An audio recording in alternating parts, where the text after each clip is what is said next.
under our brand name or under private labels to every restaurant, bakery, coffee shop, supermarket all over the U.S. Wow. Give us a little history of the company. Yeah, so my father and his cousin came from Italy, obviously. What part? I always have to ask. They're in Bergamo, which is in northern Italy, sure. by Como.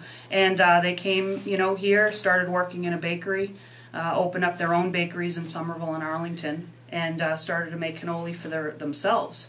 Local businesses saw how great they were and the big hype about it, so they started making them slowly for other bakeries as well in the North End and throughout Massachusetts. And just out of the blue, I think they just started to talk about opening up a cannoli factory. And unlike our generation where everybody's trying to think ahead and plan for the future, they just worked hard and put their nose to the grind and just kept making more and more, and started out with a dozen.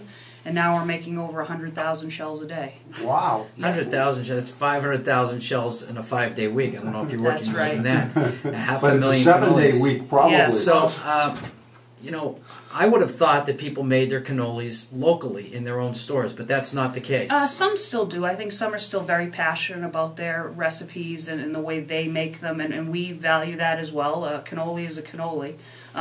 But I know that it's very difficult, and that's why we exist. It's very labor intensive. It takes a lot of time and obviously equipment, from fryer-laters to the mixers, and it's a very intricate process. So I do know that a lot of times people will try ours, will sample them, and they'll say, these are even better than mine. And I say, I know, what have you been waiting for?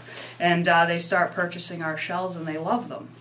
You've Americanized these cannolis. We have a little bit. I think we'd be crazy not to, only because I think the general population here, especially the next generation, didn't grow up like you and I, where it's so traditional and thick and maybe a lemon flavor or a zest or something. So I think the general population in the supermarkets like the traditional ricotta sweet cream with a very light and airy textured dough to make that shell. So ours isn't very heavy. When you eat it, it's light, and you could probably have 4 or 5 of them and feel like you just had one maybe of someone else's. I'll tell you.